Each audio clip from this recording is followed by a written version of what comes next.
just woke up, getting ready to do my skincare routine. Let me know in the comments, do you drink tea? Last night I was reading a paper that showed an association with tea drinking and improved mortality, all-cause mortality in people who have colorectal cancer. So like very, very specific. And of course, association does not equal causation. For all we know, they could be doing something else along with their tea, and that's what explains it. But there are actually a lot of papers that show suggest that there are health benefits from drinking black or green tea. I try to drink a cup of black or green tea every day.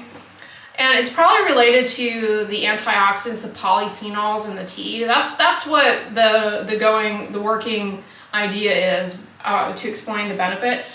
But y'all know I'm a huge coffee drinker, right? I mean, that's what I'm gonna go do in a moment. Similarly, people who drink coffee, there are health benefits there. Coffee has caffeic acid in it. So I have black coffee in the morning, and then early afternoon, I try and have a cup of black or green tea. I love matcha. All right, so today I'm gonna come in with the Thank You Farmer sunscreen that I shared with you guys a while ago. I've been using this. It's okay, I like it.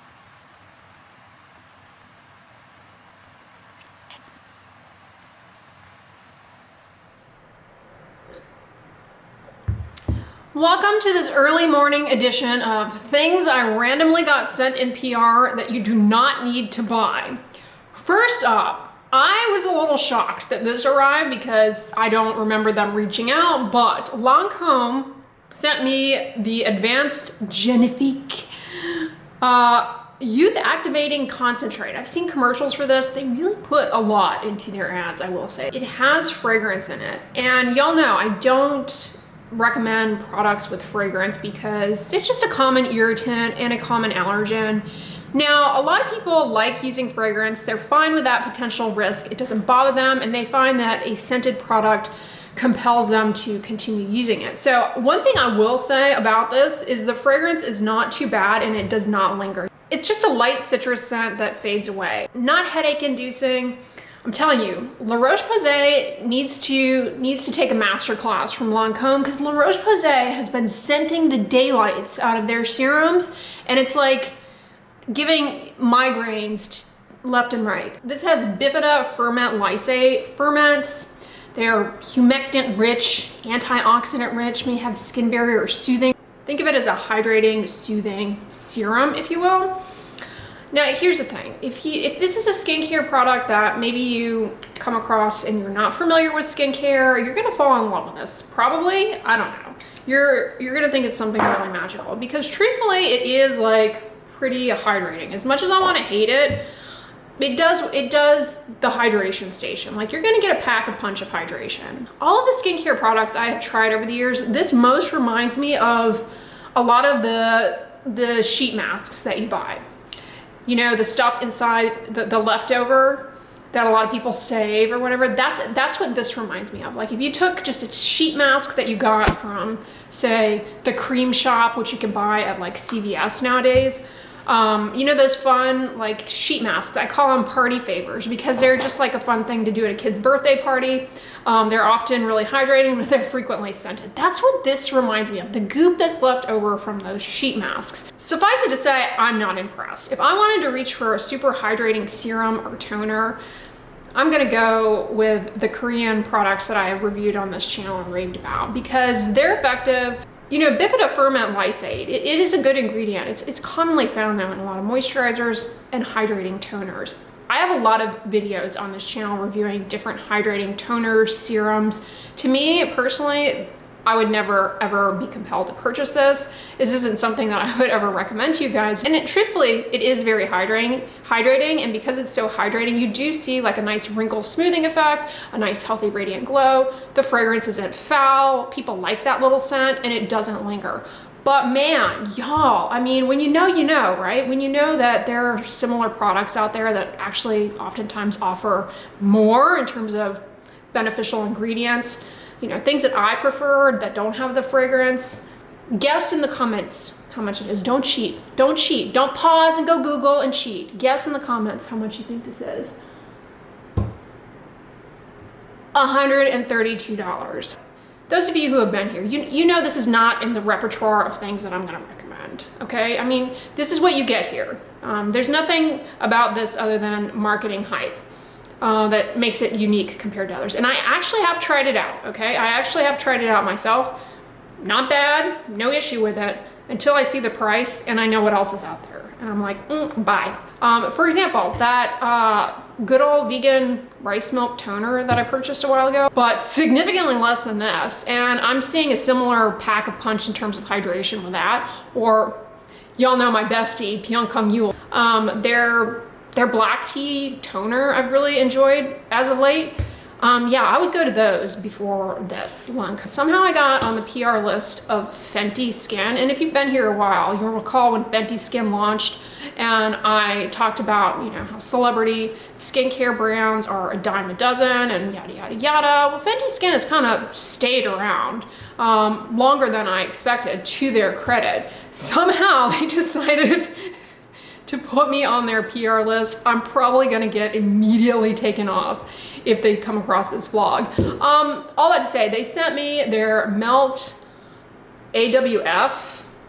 Oh, off, okay. Every time I look at this, I feel like they're trying to say Melt AF, but off, like off, melt off, but instead of spelling it OFF, it's AWF. So this is a jelly oil makeup melting cleanser. And truthfully, I have actually enjoyed using this because I like gel-based oil cleansers. As a matter of fact, one that I really enjoy is the Crave Beauty, I forget what it's called, but they have like a jelly oil cleanser that is really nice, definitely really nice. This is kind of similar. This has fragrance in it. The fragrance is kind of like when you go to a spa, the products that they might use on you if you get a facial, it's kind of that sort of scent, that almost, you know, lavender type aroma. It's a nice, pleasant scent. It doesn't linger. Again, I prefer to have fragrance-free skincare products 100%. The packaging is a little interesting. It's a tube and a cylinder, and you press down on this little plunger and the product comes out. It spreads on the skin pretty well, emulsifies nicely. It's a pleasant experience to use. Let's see how much it costs. Melt Off Jelly Oil Makeup Melting Cleanser. It does do a good job, you know, taking off water-resistant sunscreen. $34. This, you know, I say, I don't know, I give this like a 3.5 out of 5. I would not buy this myself. If it were not gifted to me, I would not have gone into Sephora and purchased this, being like, oh, let's try out this jelly oil cleanser, because I don't know, I just wouldn't have, you know, I don't know, I would not have purchased this myself. It was sent to me, and it's probably not anything you're ever gonna see on this channel again, but that's been my experience using it. I actually have used it. It's okay, it's not bad. When I buy my oil cleansers, I go Hada Labo or that Cozy Softimo one. The Beauty of Joseon cleansing oil is nice. It's scented and kind of smells like a juice shop. So I actually prefer the scent on this to the Beauty of Joseon one, I will say that. But for this jelly oil consistency, I think the Crave Beauty one is better than this. Comment below on if you've tried the Crave Beauty jelly oil cleanser. It's very nice. It's kind of a similar consistency to this. But a slightly better experience in a way I don't really know how, and without this elaborate packaging. This has sunflower seed oil, soybean oil, shea butter, cucumber seed oil, watermelon seed oil, castor oil. Castor oil, if you're allergic, be aware, castor oil is in this. They also, several weeks later, sent me this, which is an eye cream. Thick and smooth. Here's how the packaging works. Kind of reminds me of those glue sticks, because you have a little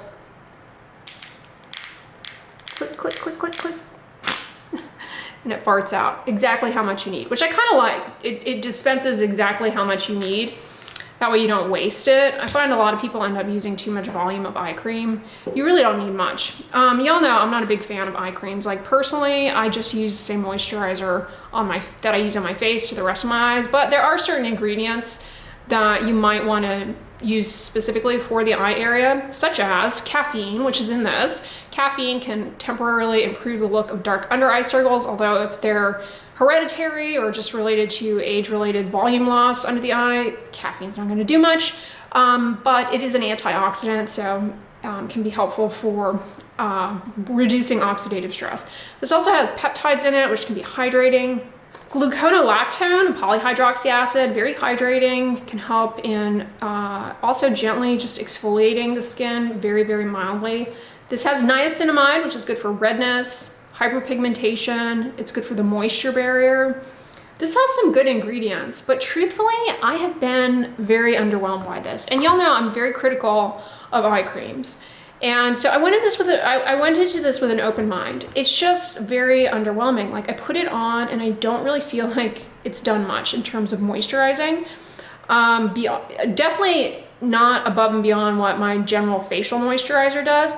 The handful of times I've been using this, I've been like very underwhelmed. I'm not motivated to continue using this because on the flip side, not sponsored, the CeraVe Skin Renewing Eye Cream with caffeine and peptides, get that instead. That to me is an eye cream where I was like, wow, I actually feel like this is good. And I'm pretty critical of eye creams. I would go for the CeraVe one in the purple packaging over this. You wanna know how much it is? $42. Get excited, it's power washing time with my little friend Sun Joe. Yeah, I like to come out here and do this because the pollen this time of year just gets like stuck on everything. But I've been pretty pleased with this thing. I got it on the Amazonian, and this is the power washing nozzle, but it also came with a nozzle that you can use if you want to use it to wash your dog with. It's like a lot gentler. And this particular model I got is battery operated. The battery you have to buy separately and charge it up. But they also make one that you could plug in, which I'm kind of regretting not getting, but it wasn't available at the time. But so far I've been pretty happy with this. And you fill this tank up with water, and it's actually pretty easy to pick up and move around. Now they talk about using this to wash your car, but truthfully, the water supply in this lasts you about 10 minutes. So I don't know how good that's gonna be for washing your car because you're gonna have to be filling it up quite a bit, but it works perfect for out here, at least for what I wanted it for. But I'm also wanting to use it in the bathroom for washing like my shower because it's kind of annoying to rinse off the shower wall cleaner. It's hard to rinse it off, right? So I'm gonna try it in there at some point, but not today. Before you fire it up, you have to make sure the cord is not kinked. You have to make sure the cord's not kinked when you're getting ready to fire it up, and you kind of have to purge it of air and then it gets going. But like every week, my apartment complex comes through here and with the leaf blower, and they blow all sorts of like dirt and pollen up on my little balcony area, and it just makes it even dirtier out here. Plus, if you've ever been to Houston, it's a great place to live, but it gets grimy here between the humidity and all of the like pollens and molds and things. It's just, stuff gets like really grimy. You need to just like hose things down. In fact, if you invest in a power washer, you can like go around and offer your services to people and make money doing it. I don't think that this would be the one to invest in if you want to start a power washing business because the tank is so small, but I am saying there's definitely a huge market for power washers here. All right, we're just gonna flip the switch.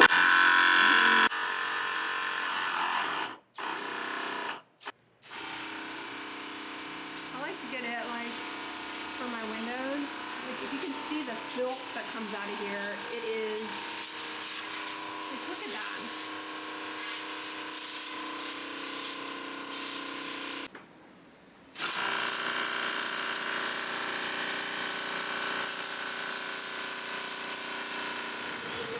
Here at Govinda's for lunch.